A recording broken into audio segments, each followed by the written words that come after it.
The Dragon Queen screamed for help, and only one human stepped forward. Part 1. Queen Virutha had never begged for anything in her 300 years of life. She was Draconari, born of fire and ancient blood, ruler of a species that had conquered star systems before most civilizations learned to build ships. Her scales were the color of molten gold, and when she spread her wings, she blocked out the sun. Her people called her the Eternal Flame, and enemies across the galaxy feared even the whisper of her name. But today, she was on her knees. The transmission chamber was filled with smoke and the distant sounds of screaming. A royal guard lay dead around her, their bodies torn apart by creatures that should not exist. The Keth had come without warning, pouring out of the darkness between stars like a living nightmare. They were not soldiers. They were not conquerors. They were hungry, and they had chosen Paraxis as their next meal. Virutha's claws trembled as she activated the emergency broadcast. Her voice, which had commanded armies and silenced councils, now cracked with desperation. "This is Queen Virutha of the Draconari Sovereignty. Our world is under attack. The Keth Collective has breached our defenses. Our military has fallen. Our cities are burning. I am begging, any species within range of this transmission to send aid. Please, my people are dying. Our children are being taken. If anyone can hear me, please help us." The message went out across every channel, reaching every corner of the known galaxy. It reached trading posts as military bases, colony worlds, and ancient homeworlds. It reached the Great Chamber of the Galactic Council, where representatives of 47 species had gathered for their monthly session. They all heard the Dragon Queen beg, and one by one, they looked away. Ambassador Krullis of the Veloci Confederation spoke first. His gray skin rippled with discomfort as he addressed the council. The Veloci have always maintained strict neutrality in conflicts between other species. We cannot intervene in Draconari affairs without violating our most sacred principles. We offer our sympathies, but we cannot offer our ships. The Grantian Empire's representative, a massive four-armed creature named Torvak, shook his head slowly. Paraxis is 17 days from our nearest fleet. By the time we arrive, the battle will be over. We cannot justify the resources for a mission that is already lost. The Meridian Coalition speaker, a crystalline being that communicated through light pulses, flashed a complex pattern that the translator rendered as, "The Keth have not attacked Meridian territories. If we intervene, we risk drawing their attention. We must protect our own people first." Daniel Carter sat in the human section of the council chamber, listening to excuse after excuse. He was not important. He was not a military commander or a political leader. He was just a xenobiologist, a scientist who had spent 15 years studying alien ecosystems because he found them beautiful. He had no authority to speak for Earth, no power to command fleets, no influence to change minds. But he had ears, and he could hear something that the others seemed to miss. He could hear a mother watching her. Children died. The session continued for another hour. Species after species declined to help. Some cited treaties. Some cited distance. Some simply said nothing at all, their silence louder than any words. When the final vote was taken, the result was unanimous. The Galactic Council would not intervene in the Draconari crisis.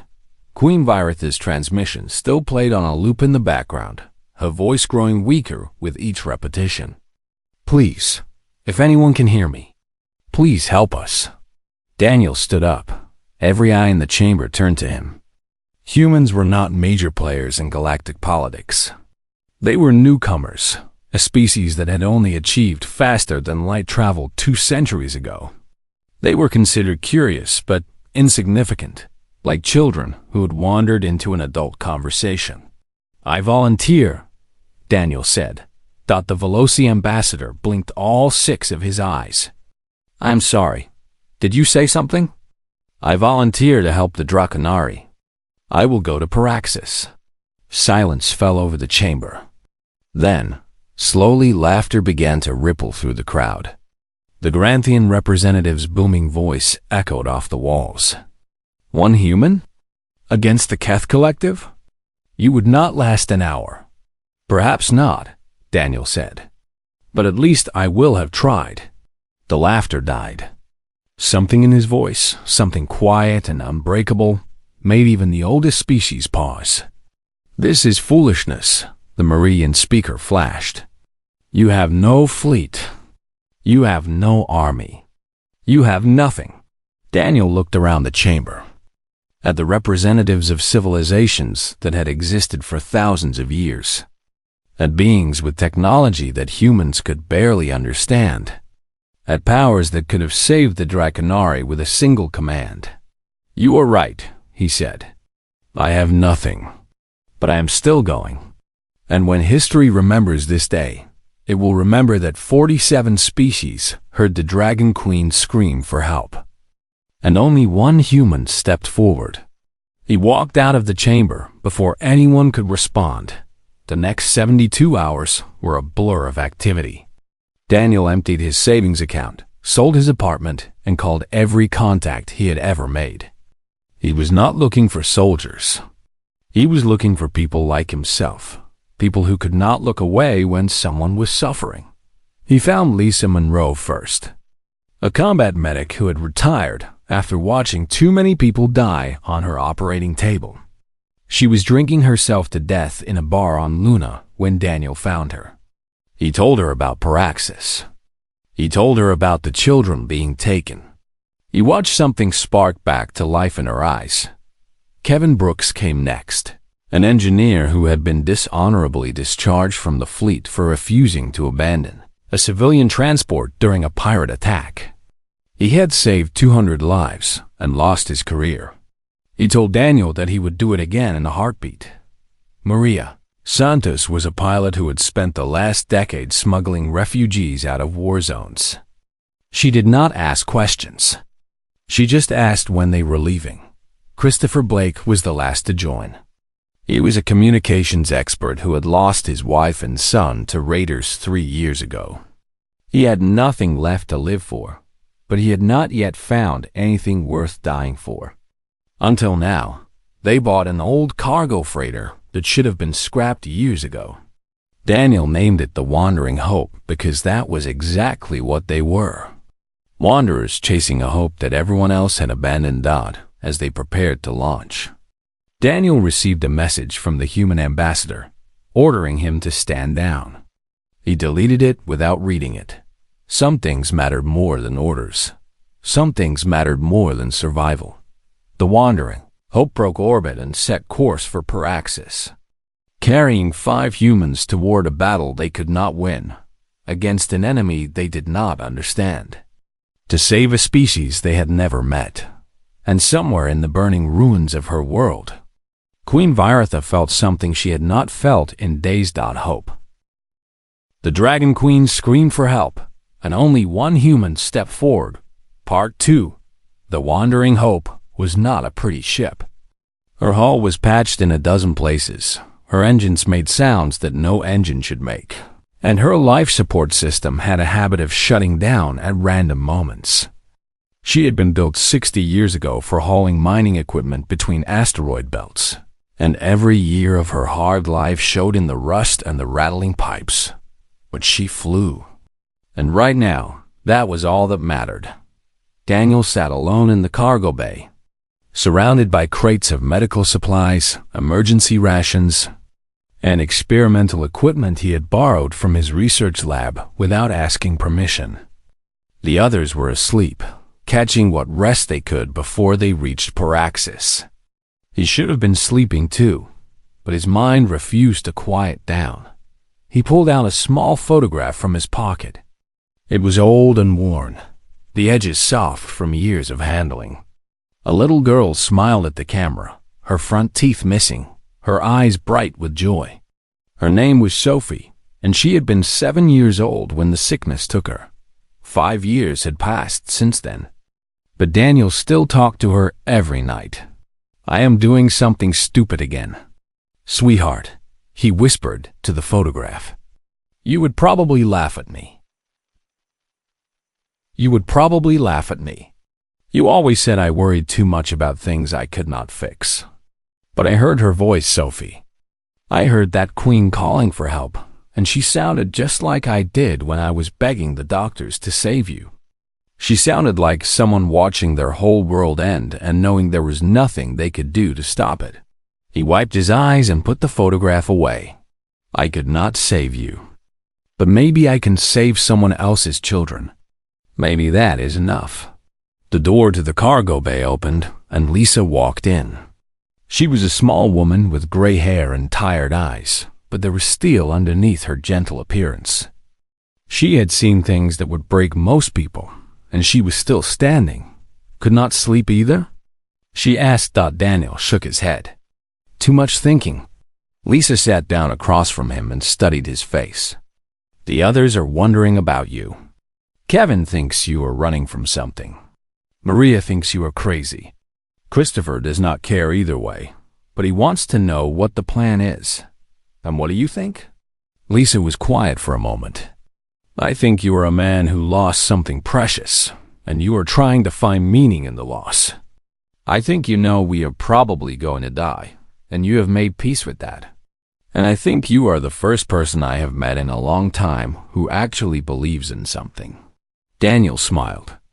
"That is either a compliment or an insult. Maybe both." Lisa leaned forward. "But I need to know something. Do you actually have a plan, or are we just flying into a death trap?" Daniel pulled out a tablet and activated the display. It showed everything humanity knew about the Keth Collective, which was not much. They were a hive mind species, billions of individual drones controlled by a central intelligence. They did not negotiate. They did not retreat. They simply consumed, moving from world to world like a plague of locusts. "Everyone thinks the Keth are unstoppable," Daniel said. "But I have been studying them for years. There are patterns in their behavior, weaknesses that no one has bothered to look for because everyone is too busy running away." He pointed to a diagram on the screen. "The Keth communicate through pheromones. It is how the hive mind coordinates all those drones. Every individual Keth is constantly releasing and receiving chemical signals. Without those signals, they cannot function as a group. They become confused, disoriented, unable to work together." Lisa frowned. "So if we disrupt their communication, the hive mind falls apart. Millions of drones suddenly become millions of individuals with no idea what to do. They would turn on each other, crash into things, stop functioning entirely. And you know how to disrupt their communication?" Daniel nodded slowly. "I have been working on a compound for years. It was supposed to be for research, a way to study Keth behavior in controlled conditions. But if we can produce enough of it and find a way to spread it across a planet..." He paused. "It might work. It might actually work." Lisa was silent for a long moment, processing what she had heard. Then she laughed, a short, surprised sound. "You actually have a plan. A crazy, impossible plan, but a plan. The crazy part is the only part I am sure about." Lisa stood up and offered him her hand. "Then let us go tell the others. If we are going to die, we should at least know what we are dying for." The crew gathered in the small common room, squeezed around a table that was barely big enough for 4 people. Kevin leaned against the wall, his arms crossed, his expression skeptical. Maria sat with her feet up, pretending to be relaxed but watching everything with sharp eyes. Christopher stood in the corner, his face blank, like a man who had already decided that nothing mattered. Daniel explained the plan again, walking them through every detail. The compound, the pheromone disruption, the volcanic vents of Paraxis that could spread the chemical across the entire planet. When he finished, Kevin spoke first. "That is insane. Yes. We would have to get past a Keth blockade. Land on a planet that is being actively harvested, synthesize your compound on site, and then somehow get it into an active volcano. Yes, Kevin was quiet for a moment. Then he grinned, the first real smile Daniel had seen from him. I have done worse for less. Count me in. Maria shrugged. I once flew through a black hole's gravity well to escape a customs patrol. This does not sound much harder. You did what? Lisa asked. Long story. Ask me later if we survive. Christopher finally moved from his corner. His eyes met Daniel's, and there was something broken in them, something that Daniel recognized from his own mirror. My wife's name was Elena. My son was Nathan. They were killed because I was not there to protect them. I have been waiting 3 years for a chance to do something that matters. He extended his hand. Whatever happens, thank you for giving me that chance. Daniel shook his hand and felt the weight of responsibility settle onto his shoulders. These people were trusting him with their lives. They were following him into almost certain death because they believed in what he was doing. He could not let them down. The wandering hope continued toward Paraxis. Her engines groaning, her hull shaking, but her course true. Behind them, the Galactic Council debated and deliberated, argued and abstained, doing nothing while a civilization burned. Ahead of them, the Dragon Queen prepared her people for their final stand. Not knowing that help was coming from the most unlikely source in the galaxy, 5 humans against an army of millions, it should have been impossible. But humans had always been good at impossible things. The Dragon Queen screamed for help, and only one human stepped forward. Part 3 Paraxis was burning. Daniel stood at the observation window of the Wandering Hope, watching the planet grow larger as they approached. Even from orbit, he could see the destruction. Massive dark shapes moved across the continents like shadows. Harvester ships the size of cities collecting everything in their path. The atmosphere was thick with smoke and ash, hiding the surface beneath a blanket of gray and black. Maria's voice came through the intercom. We have company. Keth patrol ships, at least 30 of them, forming a blockade around the planet. They have definitely noticed us. Can we get through? Daniel asked. In this ship? With those odds? Maria paused. Ask me again in 5 minutes. Either we will be through, or we will be dead. Daniel gripped the railing as the ship suddenly lurched to the side. Through the window, he saw bright flashes of weapons fire streaking past them. The Keth had opened fire. Maria was a pilot unlike any he had ever seen. She threw the Wandering Hope into maneuvers that the old freighter was never designed to handle. She dove, spun, and twisted through the blockade like a dancer weaving through a crowd. Kevin shouted from the engine room that the hull was not going to survive much more of this. Maria ignored him. Come on, she muttered to herself, her hands flying across the controls. Just a little more. A Keth ship appeared directly in front of them, its weapons charging for a killing shot. There was no time to dodge, no room to escape. Daniel closed his eyes. The shot never came. He opened his eyes to see a Draconari warship, battered and smoking but still fighting, rammed directly into the Keth vessel. Both ships exploded in a ball of fire, clearing the path ahead. The Draconari are still fighting, Lisa said quietly. Even now, they are still fighting. Maria did not waste the sacrifice. She pushed the engines beyond their limits, shooting through the gap and into the atmosphere. The Keth ships tried to follow, but the Draconari survivors engaged them, buying the humans precious seconds. The descent was rough. The ship shook and groaned, and warning lights flashed across every panel. But they made it through the clouds, breaking into the smoke-filled sky above Paraxis. What they saw below broke Daniel's heart. Cities that had stood for thousands of years were now ruins. Beautiful towers of crystal and stone had been reduced to rubble. The great forests that covered the northern continent were nothing but ashes. And everywhere, there were Keth drones, millions of them, crawling across the landscape like insects. "There," Christopher said, pointing to a mountain in the distance. "I am picking up Dragonari life signs. A lot of them, concentrated around that peak." "That is Ashkavar," Lisa said, reading from the cultural database. "The sacred mountain. The heart of Dragonari civilization. Then that is where we go." Daniel said. Maria brought them in low and fast, dodging Keth patrols and flying through canyons to avoid detection. When they finally landed at the base of Ashkavar, Daniel was the first one out of the ship. The air smelled like smoke and death. The ground was covered in ash.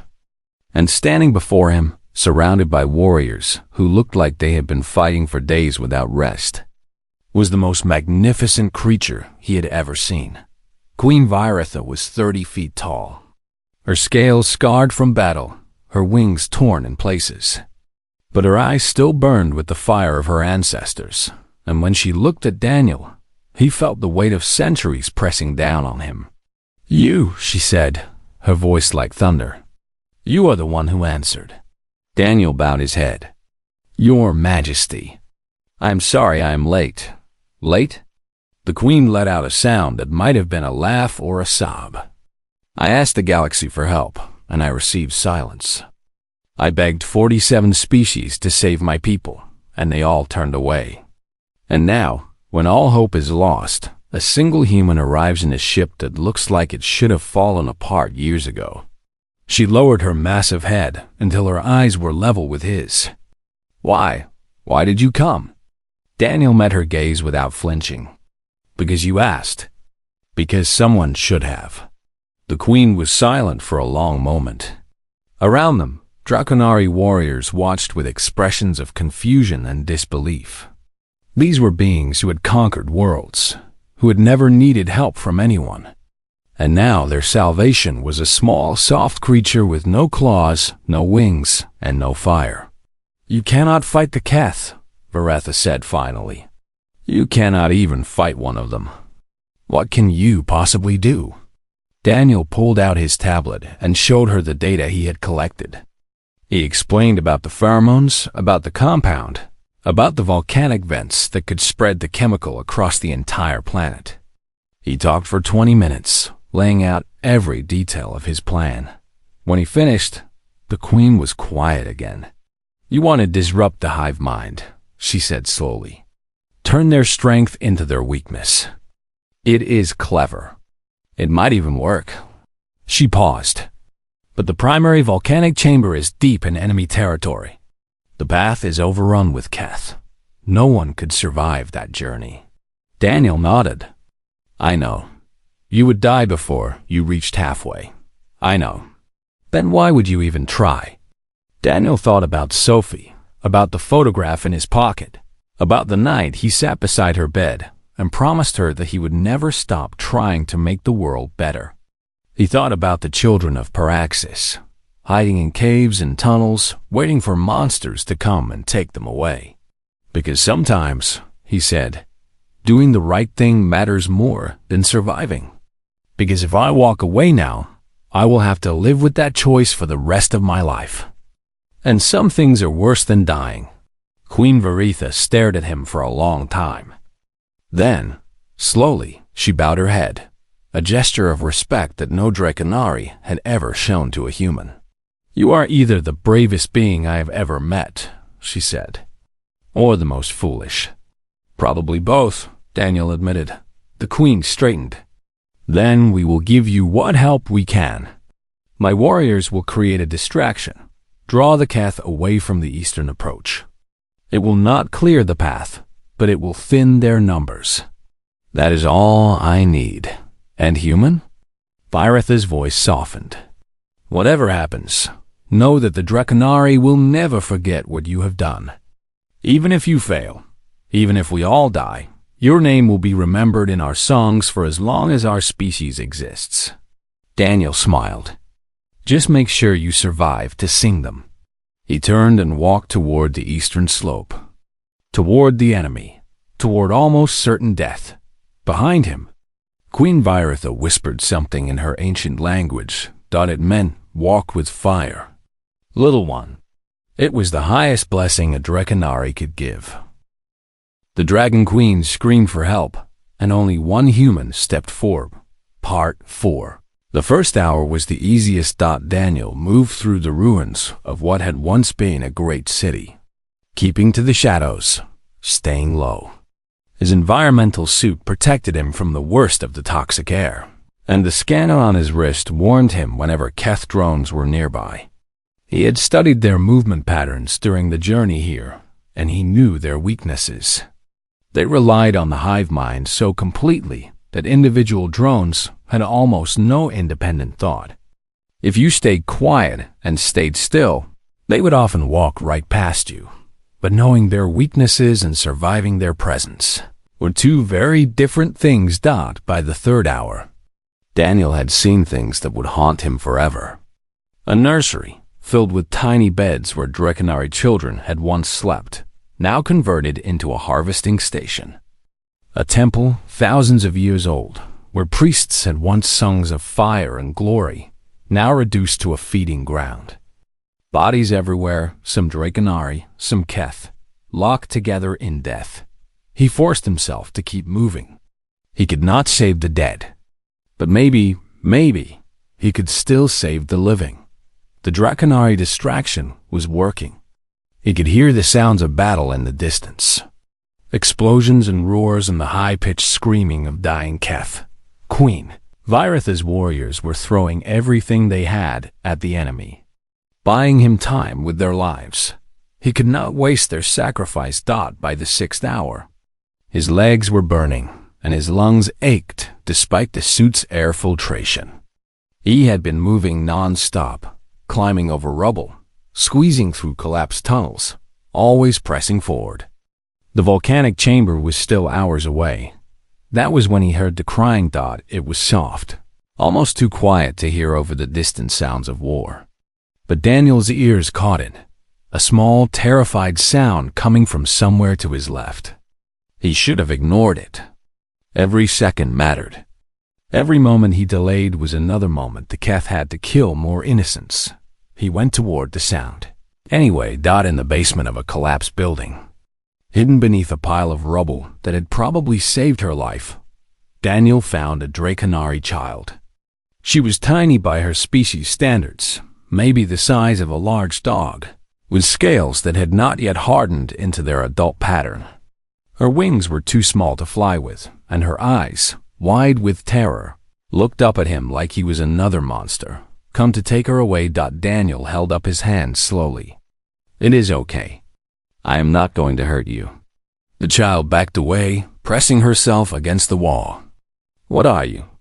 She whispered. I am a human. My name is Daniel. What is yours? Kaida. Her voice trembled. The bad things took my family. They took everyone. I hid, but I could hear them screaming. Daniel's heart broke. He thought about Sophie, about the last time he had held her hand, about the promise he had made to always protect her. He could not keep that promise, but maybe, somehow, he could keep it for someone else. Kaida, I need you to listen to me very carefully. I am going to get you out of here. I am going to take you somewhere safe. But you have to trust me. Can you do that? The little Draconari stared at him for a long moment. Humans were strange to her, small and soft and completely unlike anything she had ever seen. But there was something in his eyes, something warm and kind, that reminded her of the way her mother used to look at her. She nodded. Daniel picked her up carefully, surprised by how light she was. She wrapped her small claws around his neck and buried her face against his shoulder, and he felt her tiny body shaking with fear. I have got you, he whispered. I have got you. The next 12 hours were the hardest of Daniel's life. Carrying Kaitha slowed him down, forced him to take different routes, made him more visible to Keth patrols. 3 times, he had to hide in cramped spaces, holding his breath while drones passed within feet of them. Twice, he had to run, pushing his exhausted body to its absolute limits while Keth screeched behind them, but he never let go of her. Not once. During the brief moments of rest, Kaida asked him questions. Why did he come here? Where was he from? Did humans have families like Drakenari did? Daniel told her about Earth, about the blue oceans and the green forests and the cities that touched the clouds. He told her about Sophie, about the way she used to laugh, about the songs she used to sing. He told her about the crew of the Wandering Hope, about Lisa and Kevin and Maria and Christopher, about how they had given up everything to come here and help. Why? Kaida asked, the same question her queen had asked. Why did you come when no one else would? Daniel thought about it for a long time before answering. Because someone had to, he said finally. Because when someone is hurting, when someone is scared, when someone is calling for help, the right thing to do is answer. Even if it is hard. Even if it is scary. Even if you might not make it. The right thing to do is try. Kaida was quiet for a moment. Then she pressed her small head against his chest. You are strange, she said. But I think I like you. Daniel smiled despite everything. I think I like you too. When they finally reached the volcanic chamber, Daniel felt his hopes sink. The deployment mechanism, the device he had planned to use to release the compound into the volcanic vents, was destroyed, crushed by falling debris during the invasion. There was no way to repair it, no way to salvage it. The only option left was manual activation. Someone would have to stand at the heart of the volcano, release the compound directly into the magma, and trigger an eruption. The heat alone would be enough to vaporize anything within 100 meters. It was a one-way trip, Daniel said. Kaida down gently and knelt in front of her. I need you to do something for me. I need you to run back to Queen Viratha. Follow the path we came. Stay hidden, and do not stop until you reach Ashkavar. Can you do that? Kaifa's eyes widened. You are not coming with me? I cannot. I have something I need to finish here. But what about after? You said you would take me somewhere safe. You promised. Daniel felt tears running down his face inside his helmet. I know I did. And I am sorry. I am so sorry. Kaida threw herself at him, wrapping her small arms around his neck. Please do not leave me. Everyone leaves me. Please. Daniel held her tight, feeling her heartbeat against his chest. Listen to me, Kaida. Listen very carefully.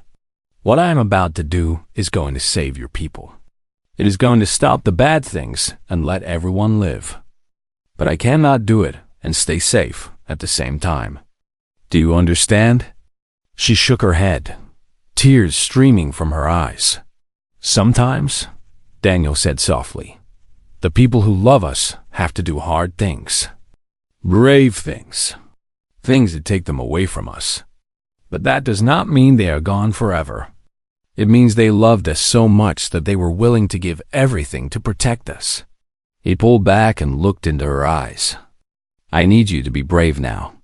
Braver than you have ever been. Can you do that for me? Kaida stared at him for a long moment. Then, slowly, she nodded. Daniel pressed his forehead against hers, a gesture he had seen Drakenari do with their loved ones. Tell your queen what happened here. Tell her to watch the sky. And tell her that it was an honor to fight for her people. He stood up and walked toward the volcanic chamber without looking back. If he looked back, he would not be able to keep going. The Dragon Queen screamed for help, and only one human stepped forward. Part 5. The heat was unbearable. Daniel stood at the edge of the magma chamber, looking down into the glowing heart of the volcano. The air around him shimmered, and even through his environmental suit, he could feel the temperature rising to dangerous levels. Warning alarms beeped inside his helmet, telling him what he already knew. He had minutes, maybe less. He pulled out the container holding the compound, the result of years of research and desperate hope. It was strange to think that such a small thing could change the fate of an entire species. But then again, Daniel had always believed that small things could make the biggest difference. He thought about his crew, about Lisa and Kevin and Maria and Christopher, waiting on the Wandering Hope, trusting him to complete the mission. He thought about Queen Viratha, fighting her last battle, hoping that somehow this mad human could deliver a miracle. He thought about Kaitha, running through the ruins, carrying his message and his hope. And he thought about Sophie, waiting for him somewhere beyond the stars. "I am coming home, sweetheart," he whispered. "I will see you soon." He activated the compound and threw it into the magma. For a moment, nothing happened. Then the volcano roared. The eruption was massive, sending a column of ash and gas high into the atmosphere. But mixed with that gas was Daniel's compound, spreading across the planet like a wave. It reached the first Keth drones within minutes, and the effect was immediate. The hive mind shattered across Paraxis. Millions of Keth drones suddenly stopped moving. Their pheromone network, the invisible web that connected them all to a single consciousness, was disrupted beyond repair. They stumbled, fell, crashed into each other. Harvester ships lost coordination and began spiraling toward the ground. The invasion that had seemed unstoppable collapsed in moments. On the sacred mountain of Ashkavar, Queen Viratha watched in disbelief as her enemies destroyed themselves. The Keth that had been pressing against their defenses suddenly turned on each other, confused and terrified. Her warriors did not wait to understand what was happening. They attacked, pushing the enemy back with renewed fury. The tide had turned, but Viratha's eyes kept going to the volcano in the distance, to the explosion that had saved her people. "Find him," she commanded. "Find the human. Bring him back alive." On the Wandering Hope, Lisa refused to accept what she was seeing. The volcanic eruption was massive, catastrophic. Nothing could survive at the center of that inferno. But she had not come this far to give up now. "Maria, take us in," she ordered. Maria stared at her. "Into that? That is suicide." Daniel walked into a Keth-infested war zone to save people he had never met. He carried a child through 18 hours of hell because he could not leave her behind. He stood at the heart of a volcano and triggered an eruption to save a species that is not even his own. Lisa's voice was steady despite the tears in her eyes. "The least we can do is try to bring him home." Kevin nodded from the engine room. "I can reroute all power to shields. It will not last long, but it might be enough." Christopher was already at the communication station. "I am tracking his suit's emergency beacon. It is weak, but it is there. He is alive, Lisa. He is still alive." Maria looked at the erupting volcano, at the clouds of ash and fire, at certain death waiting for them all. Then she laughed, a wild, fierce sound. "I always wanted to know what flying through a volcano felt like." The Wandering Hope dove into the inferno. The ship shook and screamed around them. Warning lights flashed on every panel. The hull temperature climbed higher and higher, approaching the point where the metal would start to melt. Maria flew on pure instinct, dodging columns of fire and clouds of superheated gas. "There!" Christopher shouted. 20 degrees starboard, about 300 meters down. Lisa saw him. Daniel was clinging to a rock formation, his suit blackened and melted, his body barely moving. But he was alive. Against all odds, against all reason, he was still alive. "Kevin, open the cargo bay door," she ordered. "Lisa, the heat will flood the entire ship. Then we will deal with it. Open the door." Kevin did not argue. The cargo bay opened, and a blast of volcanic heat swept through the ship.